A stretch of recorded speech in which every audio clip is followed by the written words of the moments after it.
देखी के देवरा हमके गहवता रे गाना हो।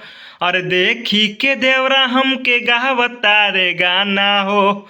लहंगा से लूटी मोर फेंकता खजाना हो। लहंगा से लूटी मोर फेंकता खजाना हो। तो हेलो दोस्तों, आपका स्वागत है हमारे YouTube channel writer Mahesh Prajapati में। दोस्तों, आज हम एक न्यू ट्रैक पति पत्नी का मैटर लेकर आए हैं जो फुल और फ्री है। काफ़ी अच्छा मैटर है, मार्केट में बजने वाला मैटर है। तो चलिए स्टार्ट करते हैं बिना समय गवाए मुखड़े के साथ। रुपया कमाला जाके पिया लुधियाना हो। और रुपया कमाला जाके पिया लुधियाना हो। लहंगा से लूटी मोर फेंकता खजाना हो। लहंगा से लूटी मोर फेंकता खजाना हो।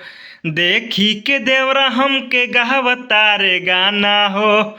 और देखी के देवरा हमके गहवता रे गाना हो। लहंगा से लूटी मोर फेंकता खजाना हो। लहंगा से लूटी मोर फेंकता खजाना हो। अंतरा फर्स्ट। आवे जब याद देह होला पानी पानी। तोहरा याद में बीते मोर जवानी। अरे आवे जब याद देह होला पानी पानी। तोहरा याद में बीते मोर जवानी। ले त छुट्टी राजा कोई के बहाना हो। और ले त छुट्टी राजा कोई के बहाना हो। लहंगा से लूटी मोर फेंकता खजाना हो।